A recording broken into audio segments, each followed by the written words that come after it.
Graham Whitfield had never lost a bet in his life, and he didn't intend to start now. It was a Friday evening in late October, the kind of night that made Toronto feel alive. The air sharp with cold, the sky bruised purple over the lake. Graham stood near the window of a private room at Canoe. The city spread out 44 floors below him like something he owned, and listened to his oldest friend make the most ridiculous proposal he had ever heard. "I'm serious," said Patrick Hale, swirling his scotch with the casual confidence of someone who had never once worried about money. "I'll wire you $2 million the day you sign the divorce papers. 6 months married. That's all." Graham turned from the window. "You're betting me $2 million to stay married to a woman I've never met. Not just any woman." Patrick set his glass down. "A woman who is nothing like anyone you've ever dated. No pedigree, no connections, no interest in your world whatsoever." He smiled, and it was the smile of a man who believed he already knew the ending. "I want to see if you can actually do it without buying your way through." Graham was 38 years old. He ran Whitfield Capital, one of the most respected private equity firms in the country. He had built the company from a second mortgage and 12-hour days, and in 16 years he had not once let someone else dictate the terms of anything. The idea that he couldn't survive 6 months of a contractual marriage, that Patrick, of all people, believed he couldn't, was more insulting than intriguing. He picked up his glass. "Tell me about her." Her name was June Alderton. She was 32, from Sudbury originally, now living in Hamilton. She worked as a social worker for a community housing nonprofit. Patrick had found her through his sister, who volunteered at the same organization. He described her in the way people describe someone they already respect, carefully, with a slight hesitation before each adjective, as if making sure the word was accurate. Stubborn. Principled. Not easily impressed by anything. "She agreed to this?" Graham asked. Patrick paused just a moment too long. "She has her reasons." Graham noticed the pause. He filed it away. The meeting with June took place 8 days later, at a diner in Hamilton that had probably not changed its decor since 1987. Graham arrived in a car that cost more than most people in the parking lot made in 5 years, and he sat across from a woman who did not look up from her coffee when he walked in. She waited until he sat down. "Mr. Whitfield," she said. Not a greeting, more like an acknowledgement that he existed. "June." He extended his hand. She shook it without theatrics. Her grip was steady. "I want to be clear about something before we go further," she said.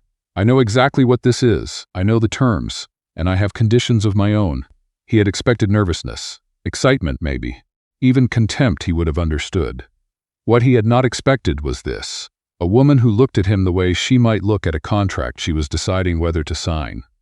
"Go ahead," he said. She laid them out plainly. She would not move into his home in Rosedale.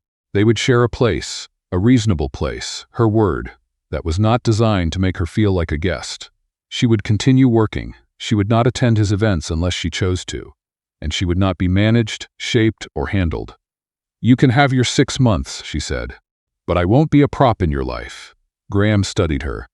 June Alderton had dark eyes and the kind of stillness that comes not from calm but from discipline, from learning very early that showing too much of yourself is a liability. "Fine," he said. She looked at him as though she'd expected him to argue.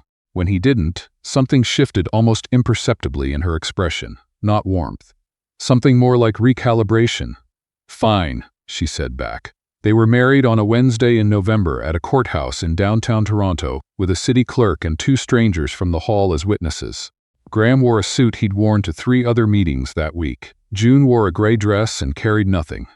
They signed the papers, stepped outside into the cold, and stood on the sidewalk for a moment as if neither of them was sure who was supposed to speak first.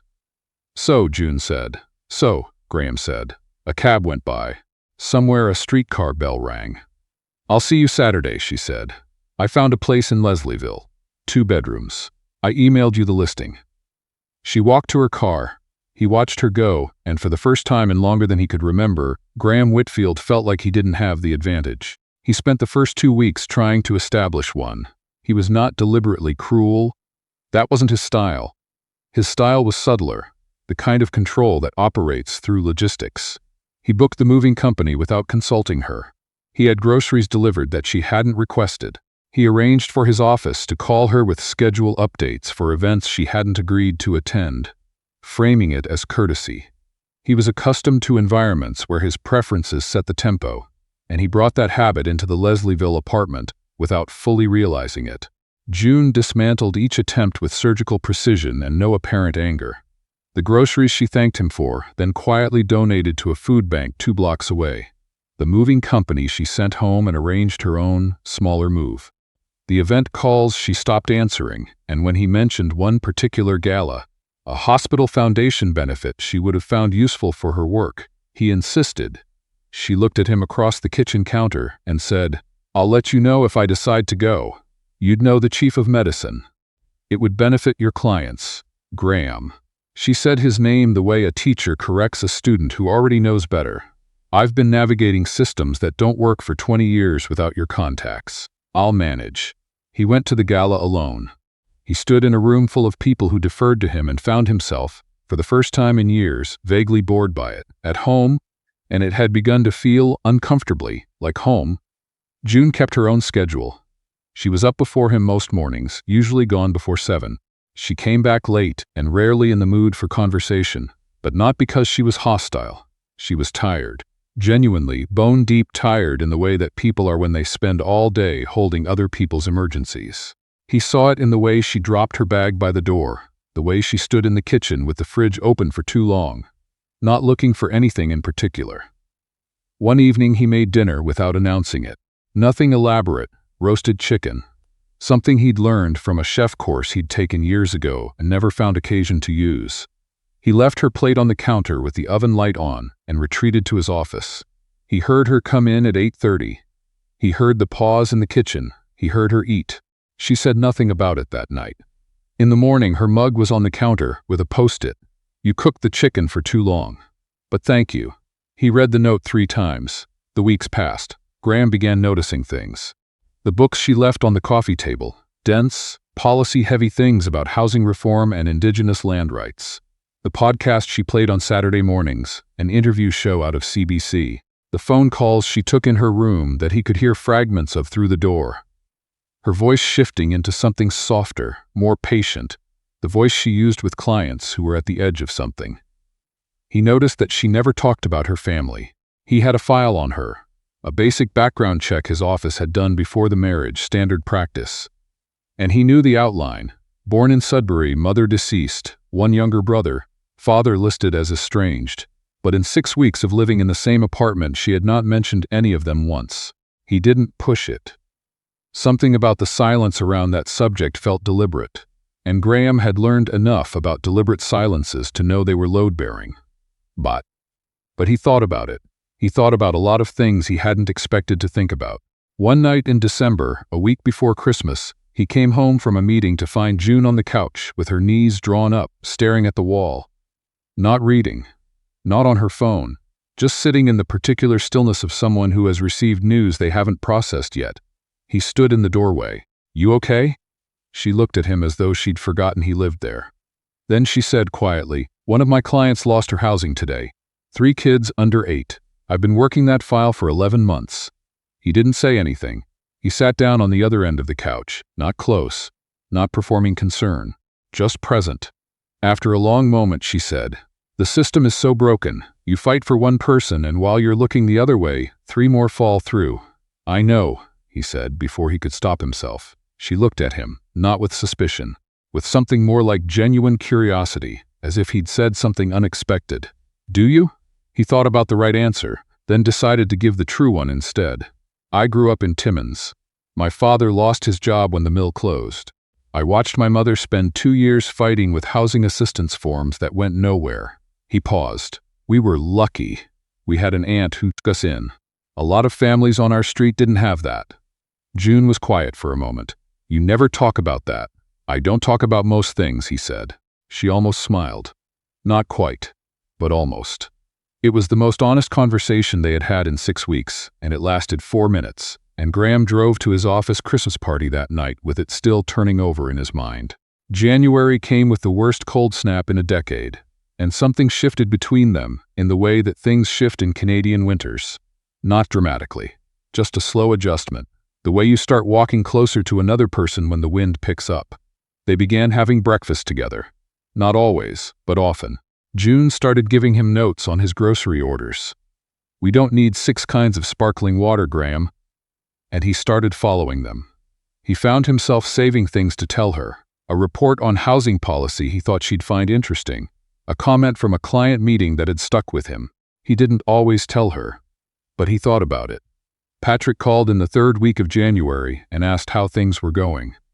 "She's interesting," Graham said, which was the most he was willing to give. "She's getting to you," Patrick said, with the satisfaction of someone watching a prediction come true. "She's not getting to me. You just called her interesting. You described stocks as interesting." Graham ended the call. The truth, and he knew it, even if he wasn't ready to say it to anyone, including himself, was that June Alderton was doing something no one in his professional or personal life had managed to do in years. She was making him uncomfortable in a way that felt necessary. Every time he defaulted to control, to transaction, to the language of leverage, she simply didn't respond to it. Not with anger, with indifference. And indifference, for a man who had spent his entire adult life being very important to a great many people, was more unsettling than any argument. He started going to bed later, sitting in the living room after she'd turned in, looking at the street. He hadn't done that, just sat without a purpose, since he was 22 years old. Something was coming. He felt it the way you feel a storm before the sky changes. There was something June hadn't told him. Something she was holding in the way she held everything, precisely, deliberately, at a careful distance. He didn't know what it was. He was afraid, when he let himself be honest, that it would be bad. He was right. It came on a Sunday evening in February, when the city was buried under 30 centimeters of new snow, and the apartment felt smaller than usual. They had spent an unusual day together, not intentionally, but the weather had canceled her plans and his meeting, and they had ended up in the kitchen for most of the afternoon, cooking something complicated that was June's grandmother's recipe, a Trinidadian stew that she'd only mentioned once before. She cooked while he prepped. She directed without asking if he minded being directed. He did not mind. After dinner, when the dishes were done and the apartment smelled of thyme and garlic, and something sweet he couldn't name, June stood at the window looking out at the snow. He was standing near the kitchen. The silence between them had a different quality now. Not the silence of 2 strangers coexisting, but the silence of 2 people who had run out of neutral things to say. "I need to tell you something," she said. He waited. She turned from the window, but she didn't come closer. She stayed on the other side of the room with her arms at her sides, in the posture of someone preparing to absorb impact. "My father," she said. "I've been telling you he's estranged. That's not entirely untrue, but it's not the whole story." Graham was still. His name was Leonard Alderton. He owned a small transport company in Sudbury. 12 trucks, 14 employees. He built it himself over 20 years. She paused. In 2017, Whitfield Capital acquired 3 small logistics firms in northern Ontario as part of a portfolio restructuring. Alderton Transport was one of them. The name hit him somewhere behind the sternum. Not recognition, not immediate, but the beginning of it. The particular anxiety of knowing something is coming that you cannot stop. "You consolidated the operations," June continued, her voice very even. "Moved everything to a hub in Barrie. The Sudbury employees were given 4 weeks' notice and a standard severance package." "June, my father was 56. She said it without looking away from him. He'd spent 22 years in that company. He had no pension outside it. The severance covered 8 months. He spent 2 years trying to find work." She stopped, took a breath. "He died of a heart attack in April 2020. My mother believes, and I believe, that what happened accelerated it. The stress, the loss of something he'd built, the feeling that he had nothing left to offer." The room was very quiet. Outside, snow fell without sound. Graham could not have spoken if he had tried. He stood with the weight of her words rearranging something inside him. Not just guilt, though that was there, enormous and immediate, but something more specific. The particular horror of recognizing that a decision you made from a spreadsheet, in a boardroom, over coffee, had redrawn the entire map of someone's life.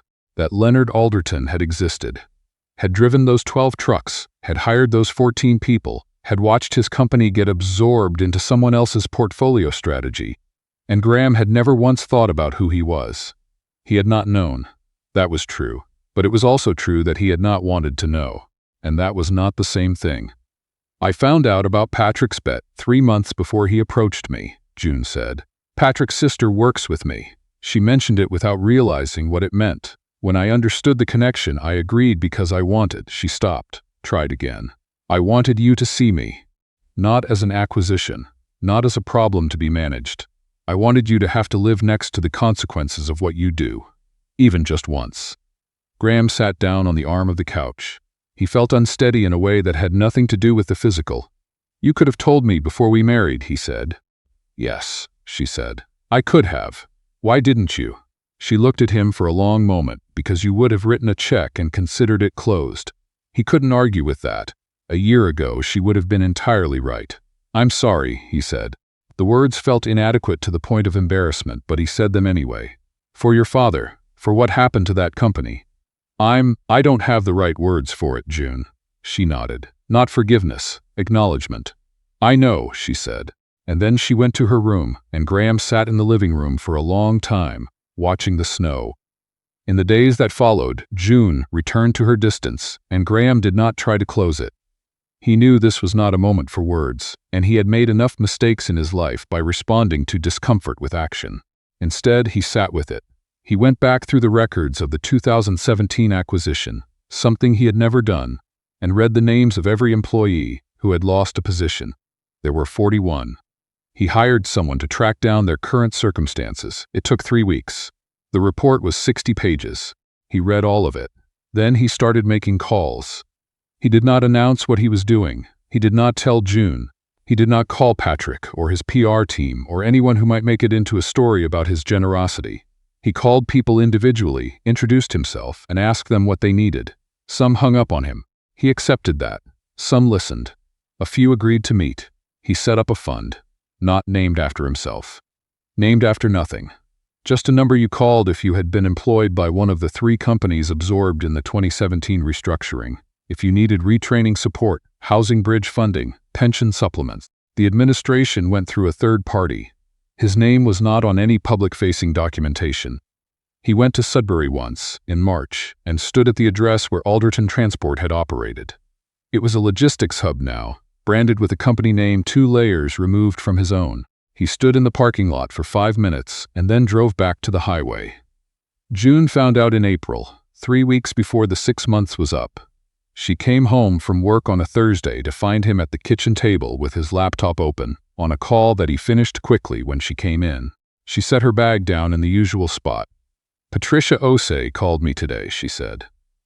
Patricia was a former Alderton Transport employee who now ran a small courier company with seed funding she'd received in January from a fund she'd been connected to by someone who declined to be identified. She wanted to thank me. She thought I'd made a connection for her somehow. June stood in the kitchen. I told her I didn't know what she was talking about. Graham said nothing. It was you, she said. It wasn't a question. Yes, he said. She was quiet for a moment. She put the kettle on, which was what she did when she needed to do something with her hands. There were 41 people, he said, not just your father's company, all 3 firms. I read all their names. He paused. I can't give any of them back what I took. But he stopped. I needed to do something that wasn't just about making myself feel better. I don't know if I succeeded. She stood with her back to him while the kettle began to heat. When she turned around, her eyes were bright in a way that she was clearly trying to control. My dad would have hated that you had money, she said. He was proud that way. I know. He would have come around eventually.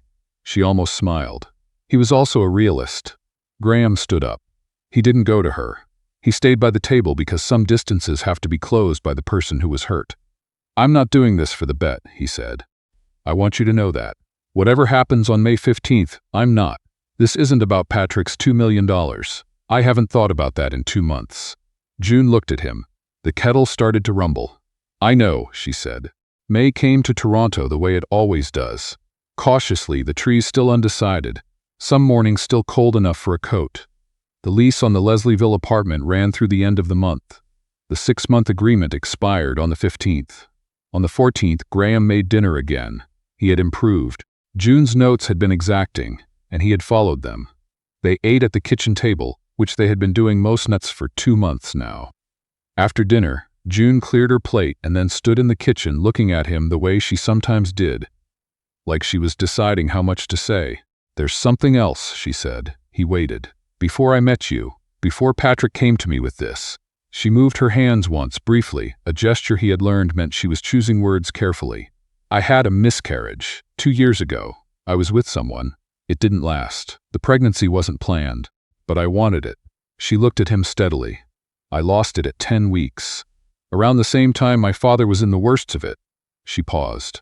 "I haven't told many people that."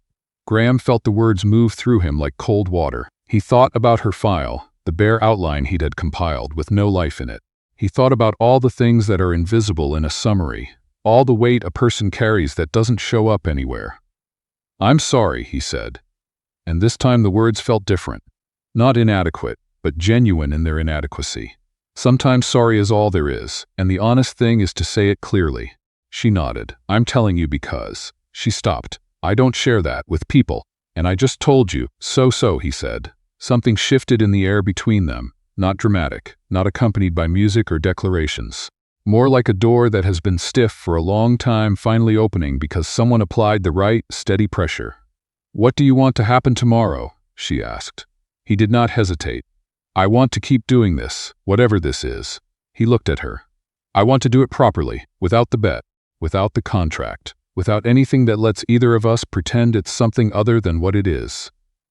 She looked at him for a long time. "You understand that I'm not a manageable situation," she said. "I've noticed," he said, "and that this," she gestured between them, "will require you to be wrong sometimes. To be told when you're wrong, to actually hear it. I know." She was quiet for a moment. Outside, a streetcar went past and then it was quiet again. "Okay," she said. "Then let's try." They did not remarry right away. June was not interested in the gesture, she was interested in the practice. She went back to Hamilton on occasion, and Graham went with her twice, by invitation, not by initiative. He met her younger brother, a quietly watchful man named Anton, who shook Graham's hand and said very little, which Graham respected. He ate in a kitchen that was nothing like his own, and felt more comfortable than he had, in most places, he'd paid a great deal of money to be in. He called his own family more. His mother, who still lived in Timmins, who had forgiven him years ago for becoming someone she sometimes didn't recognize. He drove up in June on a Friday evening, and they sat on her back porch until midnight, and he told her about June. Not the bet, not the backstory, just the person. And his mother listened with the particular attention of someone who has been waiting a long time for a phone call like this. In September, June noticed something. She didn't say anything at first. Then one afternoon she sat across from him at the kitchen table with her coffee, strong, no sugar, and told him. His reaction was not composed.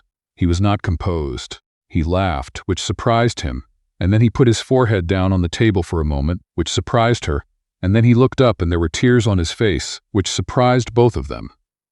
"I didn't know I wanted this," he said. "Neither did I," she said. And then she reached across the table and put her hand on top of his, which was not something she did casually, and they sat there for a while in the kitchen that smelled of coffee and the last of the summer from the open window. They got married for the second time on a Saturday in October, in a park in the annex with 15 people and no formal program. June wore a dress that she had chosen herself in a color she described as between green and not green. Graham wore a suit that actually fit. Her brother Anton was there. Graham's mother cried and pretended she wasn't, and June went to her after and spoke to her for a long time in a quiet corner, and Graham watched that from across the lawn and felt something unlock in his chest that he hadn't known was closed. Patrick was there, subdued, having long ago relinquished the posture of someone who had engineered anything. At one point, late in the afternoon, he pulled Graham aside. "For what it's worth," he said, "I didn't think it would go this way." "I know you didn't," Graham said. "I thought you'd either buy your way through it or bail." "I know." Patrick was quiet for a moment. "She's extraordinary, you know." "I know," Graham said. "She'd be annoyed if she heard you say that." "Because of the implication that it's surprising?" "Because she's not interested in being anyone's remarkable exception." Graham watched June across the lawn, where she was crouching down to talk to someone's small daughter with the full, unhurried attention she gave to everyone she actually liked.